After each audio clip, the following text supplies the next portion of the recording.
Welcome to another Inside Carolina Scouting the Room. Today, the big one, UNC's quarterbacks. I'm Tommy Ashley. That's Doc Staples, Jason Staples, if you know him that way. We're sponsored by Johnny T-Shirt. As always, go see him on Franklin Street or online at johnnytshirt.com. Jason Staples, quarterbacks, most important room in the building, other than maybe the head coach. And I'd argue that the quarterback's probably more important than that. Your take. You might have a point there. Jason Staples has agreed with the point I've made. I am shocked, folks. It's going to be a good show. That wakes up the energy. We talked about low energy before we got rolling here. Let's get right into this. Obviously, Max Johnson returned, bad injury. You'll see from the pictures I'm going to post when we talk about him, he had one game or one half to talk about. That seems like it was forever ago up at Minnesota about this time last year. Then we'll talk Bryce Baker. We'll talk Gio Lopez. Let's get right into Max Johnson. A lot of people, Jason, watched him in that one half against Minnesota and formed some pretty strong opinions, many negative. But your view of him, scouting him, looking at him, because I know you went back beyond the North Carolina half. You went back to the Texas A&M, LSU days. What did you see from Max, and we'll just sort of get into it, is why Max Johnson could be the guy for North Carolina? First thing, I actually want to go back a little bit. There you go, putting Johnson pictures up on the screen, and he looks good there against Minnesota. One of the things that stands out, he's big frame, all that. But before I go back to that, I want to go back to what you said earlier about how important the quarterback is, and how the quarterback might even be more important than the coach at times.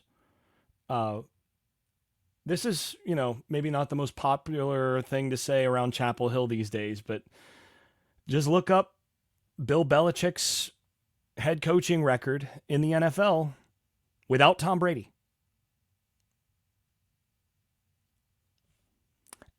It's not good. Not good. A lot of people think Belichick is, the greatest head coach of all time in the NFL. I'm actually not in the camp that puts him in, clear greatest of all time category, partly because of this number. But he is certainly the most accomplished head coach in NFL history. He's won more Super Bowls than anybody else. He's, second most wins in terms of a head coaching career, all of that. But without Tom Brady, let's look this up. The record is without Brady, 83 and 104. That's what his winning percentage against winning teams without Brady drops by over 50%. Wow. And look, this is supposed to be a positive show. That's not to say that Bill Belichick isn't a great coach. That just goes to show how I don't care how great a coach you are. If you don't have the quarterback position taken care of, your team is not going to be very good. Right? This is one of those things, a lot of I've also spent time over the years covering Florida State, my alma mater, as well. How many times I've heard Florida State people talk about, Jimbo won a title at FSU, but he wasn't anything without Jameis Winston. Yeah. Okay.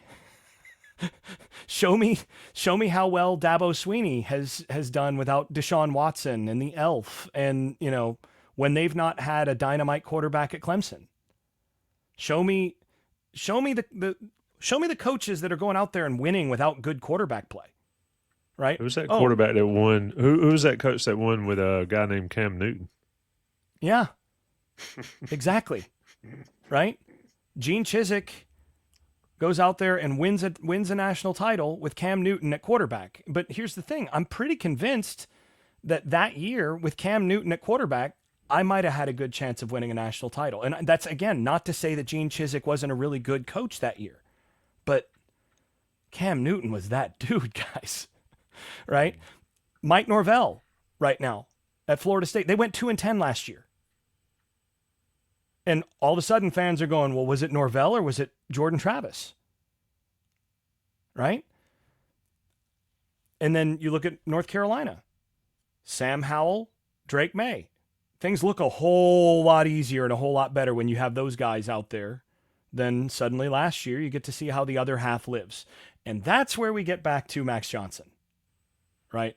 Because last year, Max Johnson had the unenviable task of coming in and replacing Drake May.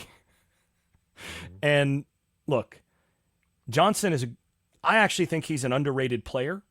I think he gets a lot less respect, say, on the Inside Carolina message boards and just generally than he deserves. But he's not Drake May, right? But like I said, big, strong frame. One of the things that you're getting with him, though, that I think is one of the best things he brings to the table is he has seen it all. You realize that this guy, in his career, in his college career, will have played for Ed Orgeron, Jimbo Fisher, Mac Brown, and Bill Belichick.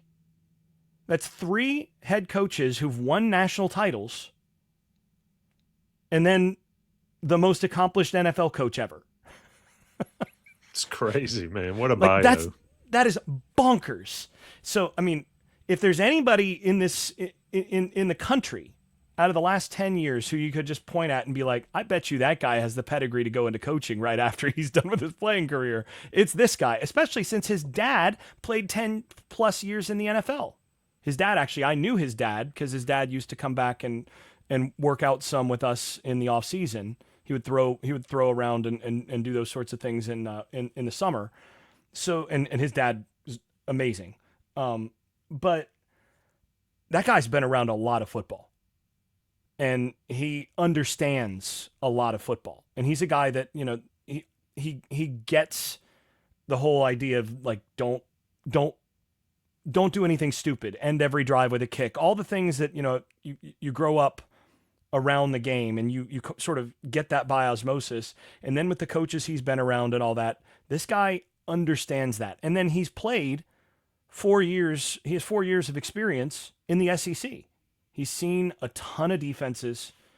He's seen it all. He's seen, Nick Saban defenses multiple times. He's seen, all Kirby Smart defenses. He's seen all that the best defenses in, I mean, let's be honest, the best league in America have thrown at or have to throw at you. He's seen. So that's the biggest thing you're getting there. And, even with all of that, still a career 4.0% turnover worthy play percentage. So you're looking at a guy that doesn't make a ton of mistakes. Like that's a low number. So the benefit of Johnson is that you're getting a reasonably high floor. You're getting a guy with a big frame. He actually, prior to the injury, and we'll see how well this translates after the injury, we just saw he posted some stuff to social media that showed him moving around and looked really good, looked healthy. But before the injury, he was a guy that actually was very underrated as a runner.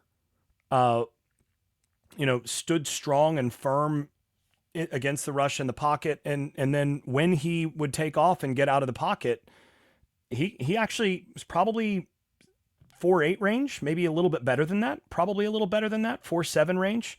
He's one of those kind of watching a baby giraffe run type guys because of the build, but you'd watch him take off and then he'd outrun guys and you'd be like, wow, look at that guy go. And that kind of long strider, more athletic than you'd think. The biggest thing as a runner on that is that there were times he would decide to take on contact or do different things where you're like, what are you thinking, son? Like you can't take that guy on in the open field, just run out of bounds. And that gets to the real negative that he's had over the course of his career. And that's the biggest negative, is that he's had trouble staying healthy. And that was my read on him going into last year was, I mean, what did we have as a sort of prop bet preseason, right? We had the bet of, will Jacoby Criswell wind up taking more snaps than Max Johnson? And I mean, we were kind of joking about it, about the real possibility, though, and it turned out that that was the case simply because he got hurt in the first half of the season.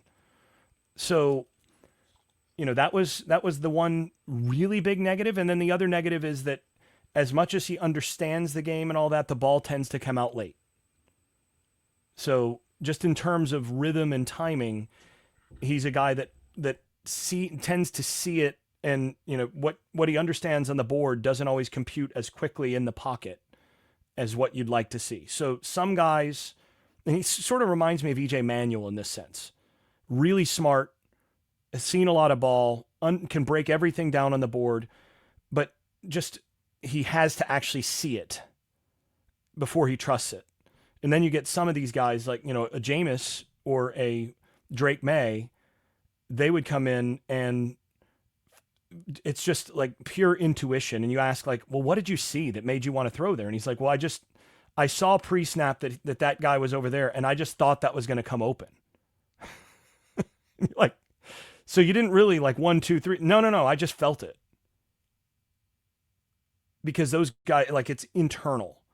And with Max, I've never gotten the feeling that's sort of what's in his bones, in his DNA in that sense.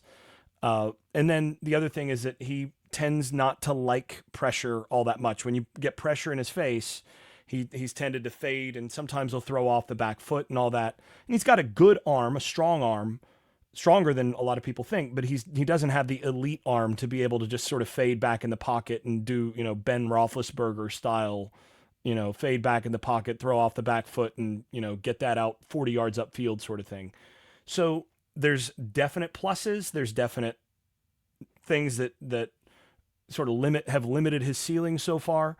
I do wonder under this current staff whether or not they could maybe unlock that in terms of getting him to play more intuitively rather than based on thinking as he sees that.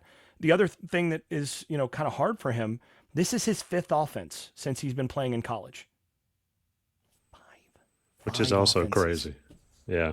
Right? I mean, if you go back to Carson Palmer, back when he was at USC, he played in 3 different offenses, and finally his senior year was the first time he played in the same offense twice, and he won the Heisman Trophy.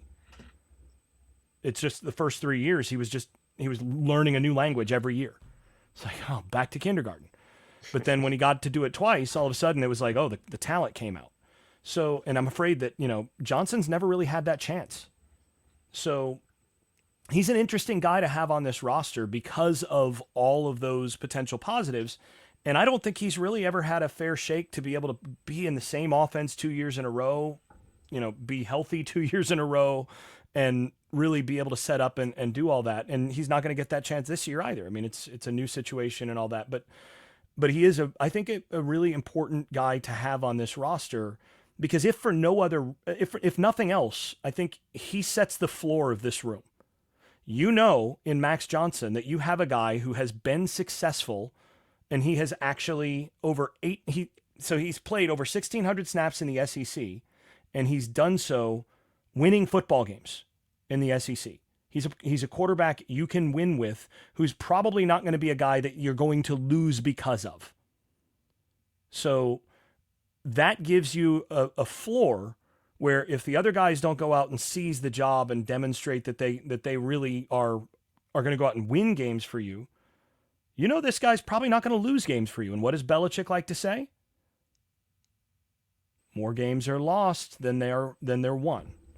And he's a guy that doesn't lose a bunch of games. It might not always be pretty, but he doesn't lose games for you.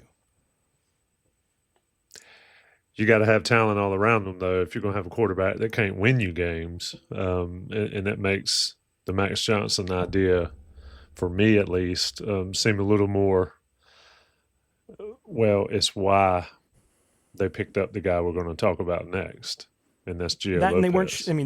And they weren't sure that he was going to be healthy for the season, right? Valid. I mean, you can't bet. I mean, Miami of Florida notwithstanding, you really don't want to put all your chips on a guy who's had major surgery the prior year. Valid. You can't really do that. So Miami of Florida has done that with Beck, but we'll see how that goes for them. Good luck to him. Not really. Let's talk about Gio Lopez. Obviously, brought in from South Alabama. a lot of talk about, oh, he doesn't throw with the laces and all that kind of stuff and this and that. But the bottom line is, Jason, Lopez is an athlete. I said it when we talked about, when we talked about the transfers on this podcast. He reminds me running of a Sam Howell type runner. Looks Very much. stocky. He's already a little short and stocky, but he wears the flak jacket and all that kind of stuff, so he looks more stocky than he is.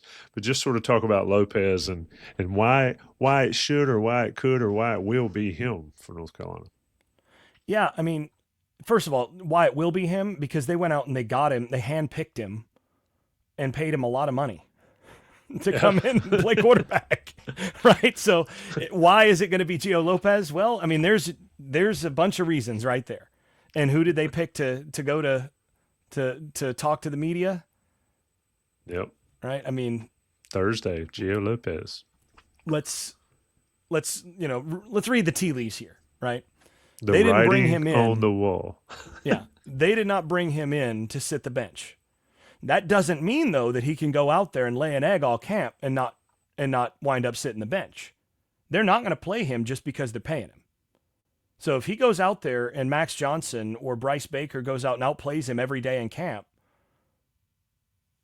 and then maybe he struggles at some point on the field, those guys are going to get their chance if that happens. Now, here's the thing. He actually fits a lot of what they want to do. That's the other reason that they handpicked him. And this is where there's some differences in how you call your offense if you've got Max Johnson versus if you've got Gio Lopez. So Johnson, more of a prototype, sort of play action, big frame. You want to have more true play action, throw sort of in that intermediate area and let him have some deeper drop opportunities, along with your standard RPOs and those sorts of things where you're throwing your glance route or your screens off of the basic running game. But he's, I mentioned he's a better athlete than a lot of people give him credit for. He runs pretty well, but he's not a runner, right? He's not a guy that you want to run between the tackles 10, 12 times a game as like a second tailback. Gio Lopez is. Yeah, I was going to say, so folks understand that last 30 seconds, you're talking about Max Johnson.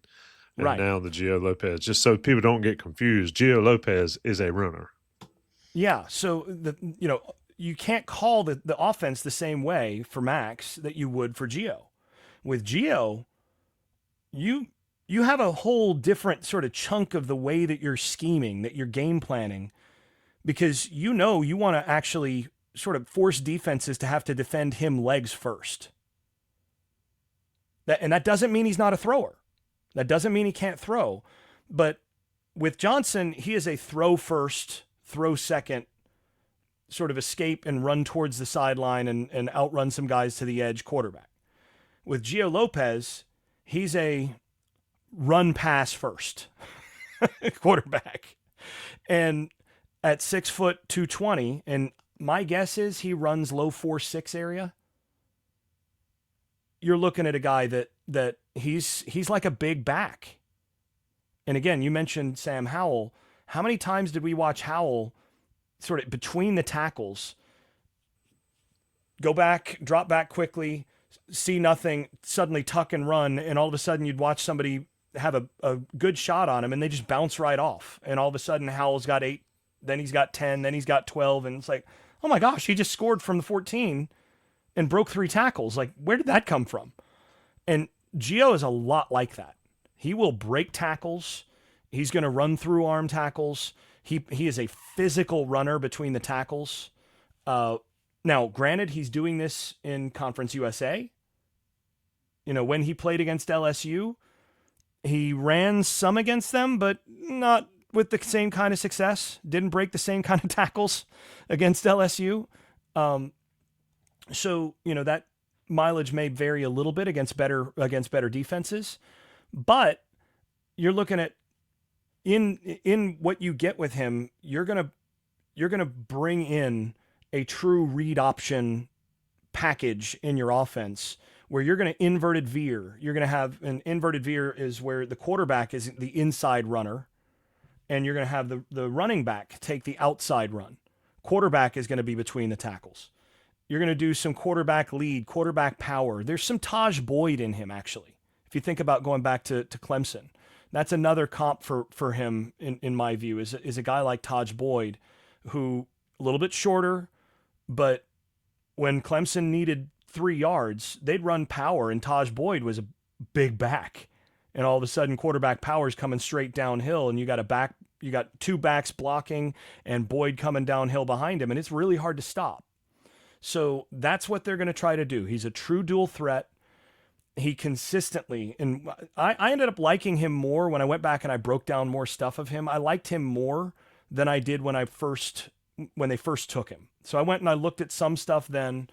I ended up liking him more the second time through, which I think that's a positive.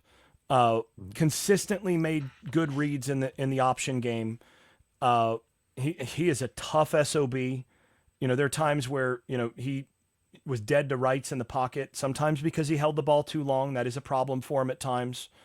And he would just break tackles and all of a sudden make big plays out of the pocket. And again, that is reminiscent of some of the guys around Carolina the last few years. But 4.42 yards after contact per carry. After contact. Right? So now the downside, he took some shots. He's going to have to learn how to protect himself better in a league with better athletes.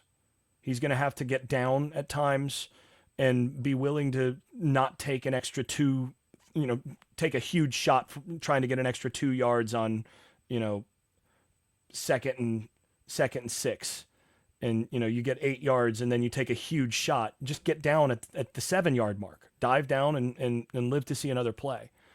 But the other thing is that as a thrower, and this is again where there's some similarities to Howell and Taj Boyd, I think he's a plus vertical thrower. He's a guy that and that actually is one of the places where Johnson is not as strong. I think he's a better thrower on vertical routes. So that's your bucket throws, your goes, your corner routes, your post routes, those sorts of things, your stutter go, those sorts of things. He throws a very good back shoulder fade. Those are really the throws that he makes best. So essentially what you're packaging is a really good run threat with somebody who throws the ball well on some deep shots and typically gives his receivers a good chance. Ideally, you pair him with some bigger receivers who can help him out on some of those and win those 50-50 balls, because he's going to put him in places where they're really more like 60-40 or 75-25 balls. And if you pair him with, if Jordan Shipp takes that leap, he's a great pair, a great complement to this kind of quarterback. Good enough arm. He's not a Drake May, not even a Sam Howell in terms of arm strength. Releases on the long side. He does change arm slot, which is something I do like to see from quarterbacks, and you see it on the screen here. He's not trying to throw prototypically. He's not a by the numbers thrower. He will change his arm slot based on the need of the throw. There are times where, he's rolling one way or another and he'll just slide that arm down and kind of shortstop it and do different things like an infielder. And what that shows is that he has a good innate feel, a good innate touch to control the football out of his hand, which is usually a sign that he's going to be more accurate on when outside of the structure of the offense. And I think that's the other thing, is that he's a guy that can win you plays outside of structure. So Max Johnson is a structure player. Ideally, he's going to do what you ask him to do. And then sometimes he can make some plays by escaping and running when the play breaks down. Gio is a guy who, again, kind of like a Sam Howell or actually a Marquise Williams, if you go back a few years, those are guys that thrive out of structure. And sometimes they're out of structure because they missed what they were supposed to do on time. But then they do something where it's like, they're the epitome of the no, oh, wow, yes. And he's got a little bit of that to him. I mean, there's some ball security stuff. The ball will hang out there sometimes. There's some things that, you're like, oh, no, oh, wow, wow. And he will make those wow throws on the move. He's going to make, there are a couple runs that he had that were wow runs. where he ran away from some people and broke tackles. So in a lot of ways, a very different kind of player, much more of a high ceiling player than a Max Johnson, in my opinion. I think his legs give you some floor. The danger is that, he wears down and takes too many shots, and that some of the accuracy, his overall, adjusted completion percentage in 2024 was 73.6. That's okay. That's pretty good, but it's not elite.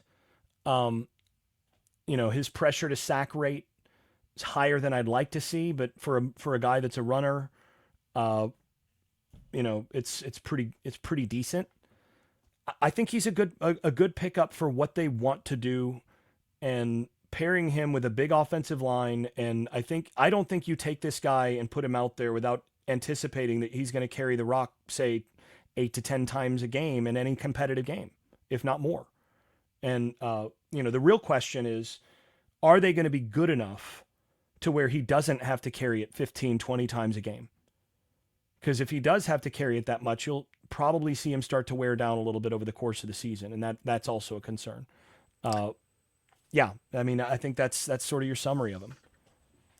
Yeah, that's a great point about the running the ball. I mean, we saw Drake and Sam carry it way too much. I felt like carry it way too much. Sometimes needed, sometimes called, sometimes not, like you talked about, out of structure. But felt like, Drake May took some ridiculous shots against Minnesota a couple of years ago. Probably had a collarbone that could have ended the season right then. Yep. But he was hurt against Virginia. And again, because he didn't protect himself well enough, and that probably cost him the Virginia game. I talked to Mac Brown about that after the season, and Mac felt like that, the fact that Drake got banged up there may have cost him that game and maybe one other. And that's where you got to make sure you're protecting your quarterback. You don't want your quarterback to have to take those shots in order to be able to win football games. This is what Clemson has done so well for so long, is they would have a Deshaun Watson or, an Elf. The Elf was a great example of this. They would run those guys like you'd see they'd have like 4 carries a game most of the season. 5 carries. And those are mostly play breaks down. They get upfield, get down, don't take a shot, no problem. They're often doing that. And then they play Florida State. And then Deshaun Watson carries it, 14, 15 designed runs. The Elf, has 10 design carries. They play Alabama in the national title game, and they're both running all over the place. What they would do is in games that they could win without running the quarterback, they'd win without running the quarterback. As soon as they got to the second half and it was a close game against a regular team, suddenly you'd start seeing them run the quarterback. In games that were kitchen sink games, where it's a rivalry game or a game against a team that's equally talented or more talented, they're running the quarterback from quarter one. That's kind of what you have to do. Now, the question for Carolina is, who on their schedule can they reliably beat without having to run their quarterback into the ground? And the thing that a lot of people don't understand about that is it's not just about the quarterback running, getting worn down over the course of the season or potential injury. Those are factors for sure. But the other thing is, when a quarterback is running a ton, it actually also impacts his decision making, and it requires him to be incredibly conditioned to be able to make quality throws when he's gassed. So if let's say a quarterback has 3 carries in a row and he's just run the equivalent of, say, 35 yards to get, a first down or something like that. And now he's getting back to the huddle and he's out of breath. And then he's turning this sideline and he's now they've got the helmet and he hears the call and he gets that in. And now he's being asked to throw, and he's being asked to make a very, very careful, quick decision on time and make a precise throw to a specific window. And you're doing this. And, most of the people listening to this have never played quarterback, but a lot of the people, this is a North Carolina podcast, A lot of the people in this audience have played basketball at some point or another. And how well do you shoot free throws when you're completely gassed and out of breath? How much does that impact your accuracy as a shooter on a stationary shot? Valid points. I might be a 90% free throw shooter when I'm completely cold and, have my breath and everything else, but I'm dripping sweat, at the end of practice after running, 17 suicides, and all of a sudden I become a, 56% free throw shooter, right? And this is something that a lot of people don't understand about the dual threat quarterback is it actually is harder to be accurate when you're running around as much. And if you're asking your guy to do that a bunch and he's making a bunch of decisions and he's having to make great throws when he's gasping for air between plays, it's requiring that guy be that much better. And so that's the thing. That's one of the things that they're going to have to figure out, and the balance with what they're doing. And like I said, I think Gio's going to be the quarterback, but they're going to have to figure out the balance with how they're going to use him. Great points there all around. It also comes down to play calling and the coaching style and all that. And we've seen guys run into the ground before across the gamut, especially in college football. Talking to Jason Staples, scouting the UNC quarterback room. Johnny T-Shirts, our sponsor, of course. Johnny T-Shirt, JohnnyT-Shirt.com. Go see him on Franklin Street. Go see him online. Get your 10% off order if you're a Tar Pit premium person. Regardless, you get great deals and great service at Johnny T-Shirt online. And they're great and wonderful alumni-owned and operated people on East Franklin Street. If you're there on Franklin Street, you got to hit Johnny T-Shirt, and you got to come out with a bag that you can barely carry. You need to, like Santa Claus it, come out of a Johnny T-Shirt. That'll help them out. There's a reason the local business has been around for, 35, 40 years. It's because customers like yourself when you go in and pick them up. Jason, we're going to talk about Bryce Baker a little bit, which is funny because in the spring, before Gio Lopez was picked up, I had my money on Bryce Baker being a quarterback without question. And then we see people transfer out and all. Ryan Brown, I mean, he was there for a cup of coffee, didn't work out. So I talked to some Purdue people. That was an interesting discussion. But anyway, Bryce Baker, true freshman, coming in. He's got some experience in Carolina's camps and Carolina spring. This is a guy whose the talent, the ceiling is extremely lofty, but he's young. Talk about him a little bit. I know it's tough to do a full scout on him when he's got 0 snaps versus 800 and something and over 1,000. But just briefly on Bryce Baker, I still think he could contribute this year, especially if what you talked about for the last 30 minutes comes to fruition where guys get banged up or get worn down. Well, I mean, last year, who was the quarterback who played most of the season? It was the guy who came into the year at the third string as your third string quarterback, as your emergency guy. And by the way, listeners would be, I think, shocked to learn how much money Ryan Brown got to go back to Purdue. It's a lot. You know how much we've traded. We've traded that. We've messaged those figures back and forth. But woo, yeah. I would have made the same decision he did. Let's say he's not in my pay grade.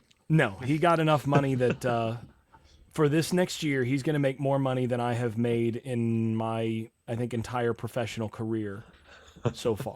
So life of a teacher. Yeah. So which is why this place is upside down, but I digress. Well, and keep in mind, adjunct professors make about a third, somewhere between a third and half of what a standard public school teacher, like in grade school teacher, makes in North Carolina. So I make a lot less than your standard first grade teacher or whatever for my main job. In any case, and that said, I actually have a really good adjunct position, and I'm in a great department. So yeah, you love it. You very much love it. I wouldn't do it if I wouldn't do it if I choose that option. So, but that said, he got a lot of money. Now, the thing is with Baker, he is, boy, I really like him as a prospect. I think he is. I think his head was swimming some by the end of the spring. I think by the end of the spring he was starting to show signs of starting to get it. I mean, he made what would you say the 2 or 3 best throws of the scrimmage of the practice like a pro day were probably all Bryce Baker. Yes, Brown I believe. Brown might have had one of them, but I'd say out of the 4 best Maybe. throws, Baker had probably 3 of them. And the thing is, he is a pure thrower. He's a guy that in terms of you watch him throw the football in practice, and you go, okay, that guy's got NFL potential as a thrower. He can drive the ball to all spots on the field, and he can do it without being on platform. You know, he does not have to have his feet perfectly set all the time. The hand talent to be able to change speeds is there. He can layer the football. There's a whole lot there. It's just that he's behind in terms of experience and in terms of the speed of the game. Things have not slowed down enough for him yet. But I think all indications are there of him being able to pick that up. I think he is one of those guys who intuitively it's going to click, and he is going to be a guy that's going to be able to throw to windows probably sooner than later.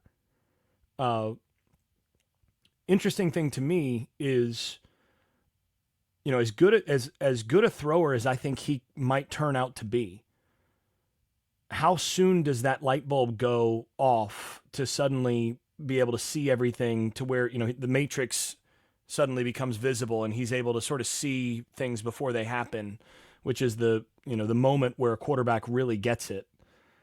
When he starts to, you know, how soon does that happen for things to slow down for him? Because once that happens, his ceiling is higher than Lopez's ceiling, because he can make throws that Lopez can't.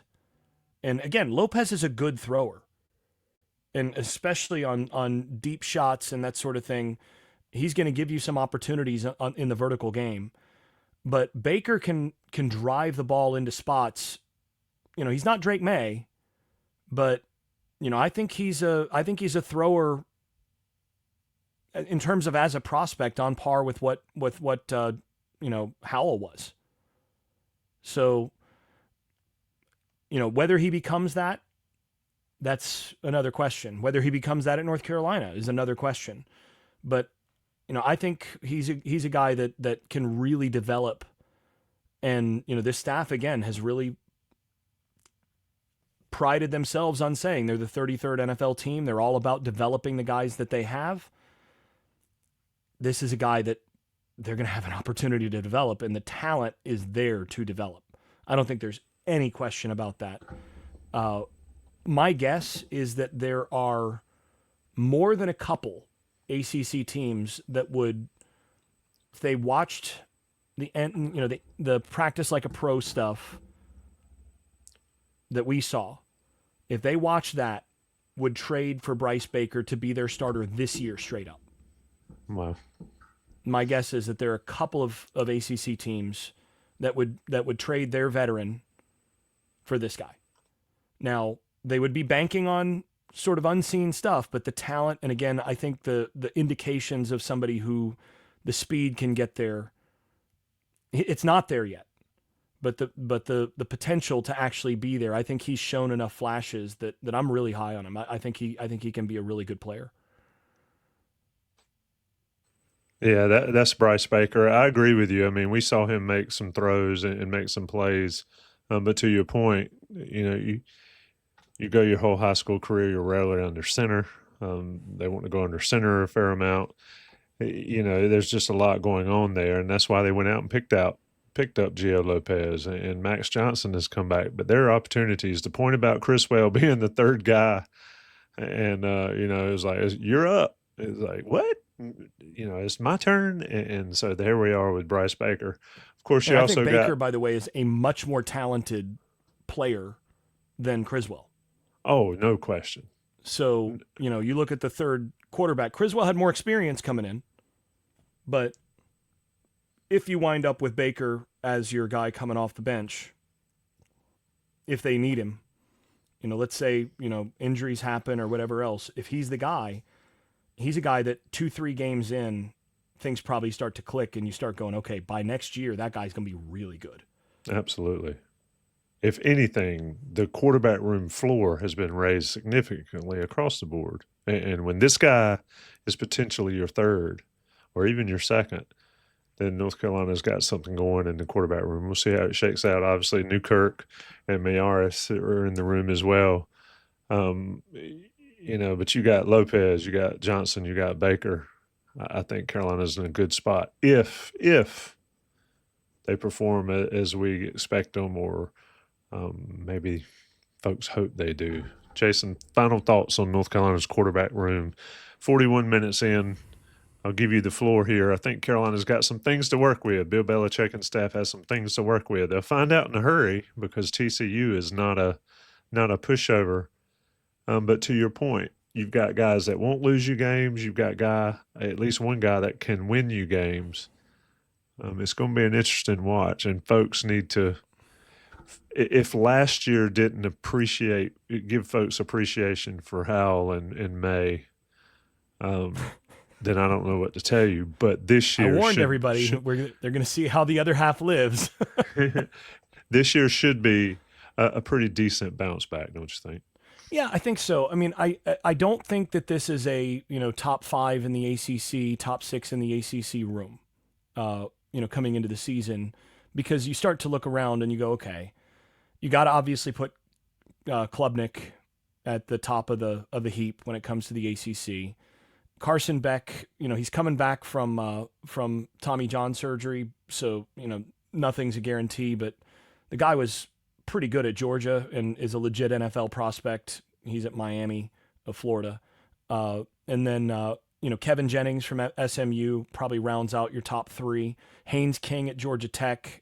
I think you'd take any of those 4 guys proven over what you have in this room, and you don't hesitate, just because of what they've proven in the ACC.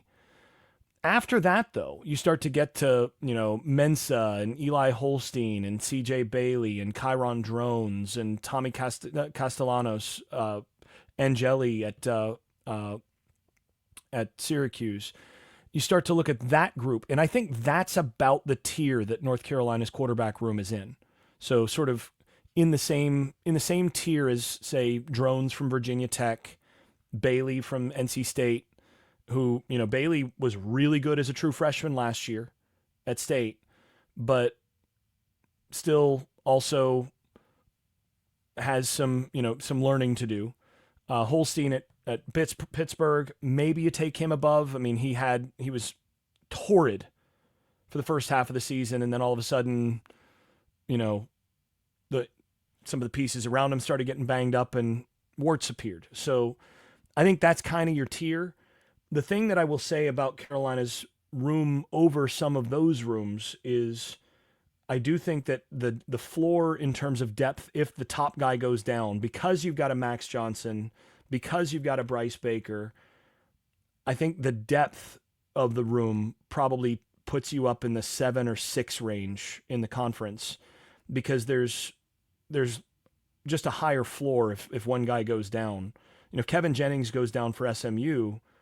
I don't think they have a guy of the quality of Max Johnson sitting there as a number 2, right? Or a Bryce Baker as a number 3. Similar with, Tommy Castellanos at Florida State is a very similar kind of player in a dual threat situation. And North Carolina played against him at Boston College. He's kind of similar in certain respects to what you're getting with Gio Lopez. A little faster, not quite as thick, but I don't think Florida State's room behind him is as strong as Johnson and Baker. So, it's about the same tier. And if you're in that sort of second, upper middle tier for the ACC at the quarterback position, that at least should indicate that you're probably not going to lose a bunch of games because of that position. And that's really important. Again, Belichick's big thing, more games are lost than won. You can't have a position, and especially that position, be a spot that's just going to lose you games, and I think that's where they are. They're coming in likely with enough security to know that if they get beat, they're going to get beat, not just because they don't have a quarterback. Yeah, I think it was actually Grayson James that Carolina made look like an All-American in Boston College last year because Castellanos had quit, if my memory serves correctly. Yep, but correct. but to your point, he's a pretty good player. That is Jason Staples talking about North Carolina quarterback room, where the room ranks in the ACC. It's been scouting the UNC quarterbacks. How many scouts do you do this year? Oh, geez, that is a good question. Let's take a look at the spreadsheet here. The spreadsheet. It was a lot. Let's see. I've got 68, but a couple of those, so maybe 55, 56. Somewhere around 60, it looks like. Maybe, between 55 and 60. That's a lot. 55 or 60 full scouts that Jason Staples did on North Carolina's roster. You can check them out. You can find them online. You can find the stories, everything you need to know, and you can check them all out, our recaps on these podcasts. We've done them all. There is no off season, as the shirt says. There will never be an off season if you're sticking with Inside Carolina, no matter what time of year it is. Of course, it is late July, so we're almost on the August 1st. Football practice, I believe, starts August 2nd when all this stuff kicks in for real. Shout out to Johnny T-Shirt and JohnnyT-Shirt.com. Shout out to Jason Staples for all the work he did putting these scouts together. And shout out to Inside Carolina and all the listeners and watchers. Everybody stay safe. Thanks, Jason. On to August 1st.